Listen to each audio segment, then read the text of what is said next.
बच्चे की पैदाइश के बाद किस हद तक खून आना नॉर्मल है या ये एक ख़तरे की निशानी है। ये वो बातें हैं जो कि कोई तफसील में नहीं बताता कि कब आपको डॉक्टर के पास जाना चाहिए।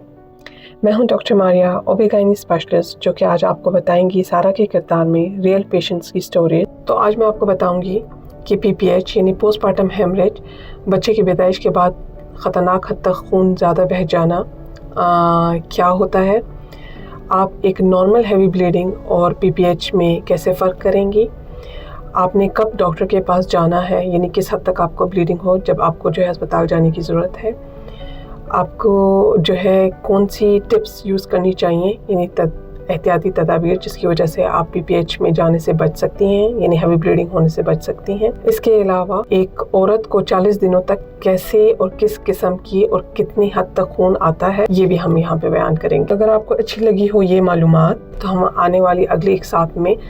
एक बच्चे की पैदाइश के बाद एक औरत किन किन तकलीफ से गुजर सकती है उन सारों को डिस्कस करेंगे और उनके इलाज को भी डिस्कस करेंगे। उसके लिए आप शेयर, सब्सक्राइब और फॉलो कर सकते हैं। तो सारा की डिलीवरी को आज 10वां दिन है और सारा की ब्लीडिंग किसी हद तक कंट्रोल हो चुकी थी, लेकिन अचानक उसको हैवी ब्लीडिंग शुरू हो गई है। खून बहुत बह रहा है, तकरीबन वो 1 घंटे में 4 पैड तब्दील कर चुकी है जो कि भरे हुए थे। उसके साथ में उसको खून के लोथड़े भी आ रहे हैं जो कि नॉर्मल से ज़्यादा साइज़ के हैं। उसे बुखार भी महसूस हो रहा है और कमज़ोरी भी हो रही है। वो ये सब बातें अपनी फ्रेंड आयशा के साथ डिस्कस करती है कि वो ये बात किसी और के साथ नहीं शेयर कर रही कि लोग क्या कहेंगे। हर औरत को जो है बच्चे की पैदाइश के बाद नॉर्मली ब्लीडिंग ज़्यादा होती है, लेकिन फिर उसको इतनी कमज़ोरी क्यों महसूस हो रही है और वो अच्छा महसूस नहीं कर रही। तो आयशा उसे बताती है कि उसकी कंडीशन जो है ये एक नॉर्मल ब्लीडिंग की नहीं है, क्योंकि उसको भी यही सेम मसला हुआ था उसकी बच्चे की पैदाइश के बाद, जिसकी वजह से उसको डॉक्टर के पास जाना पड़ा था और डॉक्टर ने उसको बताया था कि उसे इन्फेक्शन हुआ है यूट्रस में, जिसकी वजह से उसको हैवी ब्लीड हो रही है। उस टाइम पे आना उसके लिए बहुत अच्छा रहा था, जिसकी वजह से उन्होंने उसे ट्रीट किया था। तो इस वजह से आयशा उसको डॉक्टर के पास ले जाती है। अब सारा परेशान हालत में डॉक्टर से पूछती है कि क्या ये ख़तरे की बात है, लेकिन डॉक्टर से समझाती है कि टाइम पे आ जाना यही सबसे बड़ी अक्लमंदी और सही बात है, क्योंकि अगर वो इसमें देर करे तो खून ज़्यादा छूटने की वजह से इंसान की मौत भी वाक़या हो सकती है, इतनी ज़्यादा जब खून की कमी हो जाए। लेकिन इसकी बहुत सारी वजूहात हो सकती है, जिस तरह के बच्चेदानी में गंद, उसका ना सुकड़ना, इन्फेक्शन, कोई टेयर होना, ये सारी चीज़ें जो है अब मालूम की जाएंगी जब वो के हॉस्पिटल में आ चुकी है। चले मैं आपको बताती हूँ कि पोस्टमार्टम हेमरेज यानी कि बच्चे की पैदाइश के बाद ज़्यादा खून बह जाना जो कि ख़तरनाक होता है, वो क्या होता है और आप इसको कैसे पहचानेंगी कि यह आपको कौन सी किस्म का PPH हुआ है। PPH की 2 किस्में हैं, जिसे एक को हम कहते हैं प्राइमरी PPH और सेकेंडरी PPH। प्राइमरी PPH जो कि आपको बच्चे की पैदाइश के 24 घंटों के अंदर होता है और उसकी जो है 80% तक वजह जो है बच्चेदानी का सही से सुकड़ ना पाना होता है। बर वक्त इलाज पे ये जो है ठीक हो सकता है। अमूमन ये जो है पहले 1 से 2 घंटे के अंदर ही डिलीवरी के बाद जो है ये वाला PPH होता है। दूसरा PPH जो है जिसे हम सेकेंडरी PPH कहते हैं, जो कि बच्चे की पैदाइश के 24 घंटे के बाद से लेकर पूरे चिल्ले में कभी भी यानी कि 42 दिनों तक के अंदर हो सकता है, लेकिन ज़्यादातर दिन जिसमें ये देखा गया है वो 7 से 14 दिन है और मोस्ट पीक टाइम इसका जो होता है वो यूजुअली जो है वो 10वें दिन पे होता है। इसकी जो वजह होती है मेनली या तो अंदर गंद रह जाना जो कि प्लेसेंटा होता है, आवल, उसका रह जाना, उसकी वजह से इन्फेक्शन अंदर रह जाना, एंडोमेट्राइटिस होता है, और या फिर सब इनोल्यूशन यानी कि आपकी बच्चेदानी का सही तरीके से सुकड़ ना पाना। ये सारी वजूहात होती हैं इन PPH की ज़्यादा खून बह जाने की। आपको कैसे पता चलेगा कि आपको PPH हुआ है? ये एक नॉर्मल ब्लीडिंग नहीं। याद रहे कि एक हैवी ब्लीडिंग यानी PPH को पैदाइश के बाद ख़तरनाक हद तक ब्लीडिंग कब आप तस्वर करेंगे कि मिसाल के तौर पे अगर आप 1 घंटे में 1 पैड चेंज कर रही हैं जो कि फुली सोक्ड हुआ है यानी भरा हुआ है खून से, बल्कि आप 1 घंटे में 2-3, तो इसका मतलब है वो और भी ज़्यादा ब्लीडिंग आपसे हो रही है। इसके साथ आपको जो है तिक्के आ रहे हैं यानी कि खून के लोथड़े जो कि नॉर्मली कॉइन साइज़ के होते हैं या फिर मटर के दाने के साइज़ के, लेकिन आपको अब जैसे कि लीमू के साइज़ के, अंडे के साइज़ के या फिर गोल्फ बॉल के साइज़ के जितने आ रहे हैं, तो इसका मतलब है ये एक बड़े क्लॉट्स हैं, नॉर्मल नहीं है। आपको इसके साथ जो है चक्कर आ रहे हैं, कमज़ोरी महसूस हो रही है, आपको बुखार महसूस हो रहा है, आपके खून में जितनी यानी पहले कोई आपको इस तरह स्मेल या बदबू नहीं आती थी और उसमें आप स्मेल आना शुरू हो गई है, या इसके अलावा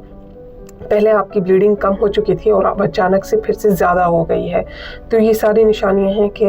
आपको डॉक्टर के पास जाने की ज़रूरत है ताकि वो आपको चेक कर सके कि क्या मसला है। अब मैं आपको बताऊंगी कि एक नॉर्मल हैवी ब्लीडिंग जो है वो बच्चे की पैदाइश के बाद किन कंडीशन में हो सकती है जिसमें आपको परेशान होने की ज़रूरत है। एक औरत जो कि सो के अगर पूरी रात आप सोते हैं और सुबह उठते हैं तो क्योंकि ब्लड आपकी जो है विजाइना में वो सारा जो है पूल हुआ होता है, जमा हुआ होता है, आपकी बच्चेदानी में जमा हुआ होता है, तो जब सुबह आप जैसे उठते हैं तो एक गश ऑफ ब्लड आता है, तो वो एक नॉर्मल होता है। ठीक है, अगर आप ज़्यादा देर तक बैठी हुई हैं या लेटी हुई हैं, आराम करिए, फिर आप एकदम उठती हैं, उसकी वजह वो भी यही वजह है कि बच्चेदानी में जो है खून जो है जमा हुआ होता है और जैसे आप उठती हैं तो उसकी वजह से वो बह जाता है। तीसरी वजह ये हो सकती है कि आप बच्चे को दूध पिला रही हैं, उस दौरान आपसे जो है ब्लीडिंग एकदम ज़्यादा हो जाए, तो वो भी एक नॉर्मल है क्योंकि ऑक्सीटोसिन हार्मोन रिलीज़ होता है जो कि बच्चेदानी को सिकुड़ने में हेल्प करता है, जिसकी वजह से अंदर जो भी जमा हुआ खून होता है वो निकलता है और औरत को महसूस होता है कि खून ज़्यादा हुआ है। तीसरी चीज़ कि यदि अगर आप ज़्यादा चहलकदमी या आप काम वाम वगैरह कर रही हैं तो उसके साथ भी आपकी वर्जिश वगैरह उनके साथ भी आपका थोड़ा बहुत खून का जो है वो बहाव ज़्यादा हो सकता है। तो ये चीज़ें नॉर्मल हैं, इसमें परेशान होने की ज़रूरत नहीं, लेकिन जो अलामात मैंने पहले बताई हैं अगर ऐसा कुछ हो रहा है तो उसमें आपको डॉक्टर से रुजू करने की फ़ौरन ज़रूरत है। अब मैं आपको ये भी बताऊँगी कि एक औरत को कौन से फेजेस होते हैं जिससे वो गुजरती है, ठीक है, अपने इन 40 दिनों में, जो चिल्ला जिसको हम कहते हैं, कि ब्लीडिंग का पैटर्न क्या होता है, आप कैसे समझेगी कि ये कौन सी ब्लीडिंग अब मुझे किस तरह की अब नॉर्मल है, ठीक है, और कब ये एबनॉर्मल होगी। तो उसके लिए ये समझना ज़रूरी है कि आपको पता चले कि एक नॉर्मल औरत जो कि पोस्टमार्टम पीरियड में उसको जो है 3 तरह के फेजेस से गुजरना पड़ता है। एक फ़ेज़ 1 होता है जिसे हम कहते हैं लोकिया रुब्रा, जो कि आपके पहले 1 से 4 दिन तक का होता है, ठीक है, जिसमें हैवी ब्लीडिंग होती है यानी हैवी पीरियड्स की तरह, और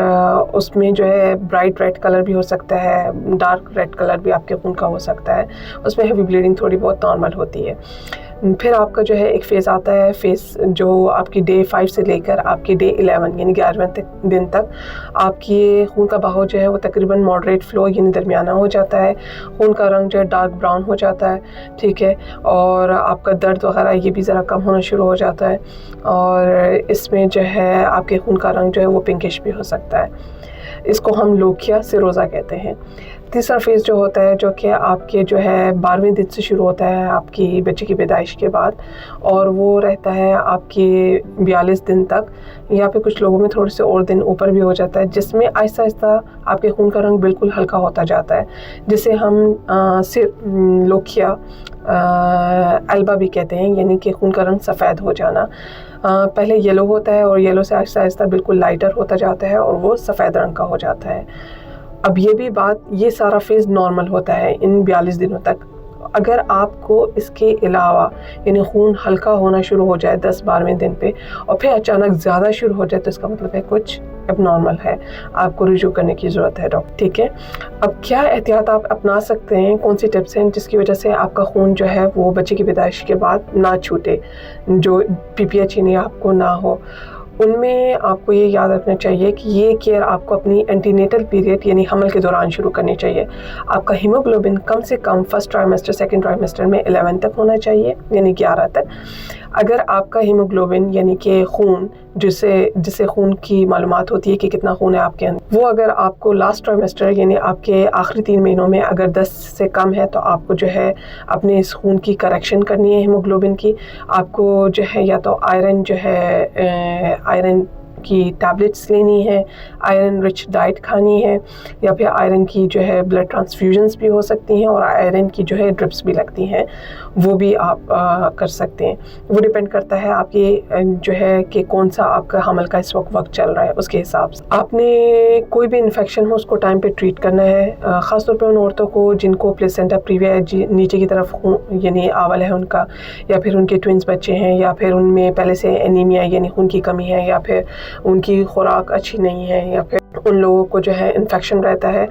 या फिर उनकी जो बच्चे के साथ पानी की थैली है वो तकरीबन 24 घंटे से ज़्यादा हुए हैं और वो फट चुकी है। ऐसी औरतों में खून के छूटने के ज़्यादा चांसेस होते हैं क्योंकि उनमें इन्फेक्शन जिसको हम कोरियामाइटिस कहते हैं वो हो सकता है। तो आपने इन सारी चीज़ों को वक्त पे ट्रीट करना है, अपने डॉक्टर के साथ रुजू करके एंटीबायोटिक को इन्फेक्शन के साथ और बाकी चीज़ों को डॉक्टर की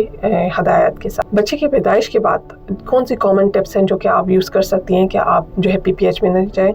सबसे पहला और मोस्ट इम्पॉर्टेंट स्टेप कि आपने अपना पेशाब रोक के नहीं रखना। याद रहे कि पेशाब रोकने से ब्लैडर फुल होता है, जो आपकी मसाना होता है, और वो जो है बच्चेदानी पे एक ख़ास जो है इफ़ेक्ट प्रेशर डालता है, जिसकी वजह से यूट्राइन एटोनी होती है, यानी बच्चेदानी सुकड़ नहीं पाती और औरत जो है वो ज़्यादा ब्लीड करती है, खून ज़्यादा छूटता है उसका। तो सबसे पहले आपने दर्द वगैरह की वजह से डरना नहीं है। बाज़ औरतें टांकों की वजह से डर के जो है वो वॉशरूम जाती नहीं है कि यानी उनको तकलीफ़ होगी। आप अपनी दर्द की गोली लें और आप जो है वॉशरूम को जो है ना, आप जितनी जल्दी हो अच्छा है कि अटेंड कर सकें, उतनी जल्दी आपकी ब्लीडिंग कंट्रोल में रहेगी। दूसरी चीज़, बच्चे को जितनी जल्दी हो सकता है दूध पिलाएं, यानी दूध पिलाने के साथ जैसे मैंने जिक्र किया कि ऑक्सीटोसिन हार्मोन रिलीज़ होता है, जिसकी वजह से बच्चेदानी से कटती है और आपकी जो है ना यूट्रस के रिलैक्स होने के यानी ना सुकड़ने के चांसेस बहुत कम हो जाते हैं और आप PPH में जाने से बचती हैं। तीसरी चीज़ कि आप जो है अच्छी डाइट लें, अगर खून की कमी है तो उसे वक्त पे कंट्रोल करें, ठीक है। आप जो है ज़्यादा से ज़्यादा पानी पिएं, जूस जो भी आपके पास है, ताकि आप में खून की कमी भी ना रहे और आप में पानी की कमी भी ना हो।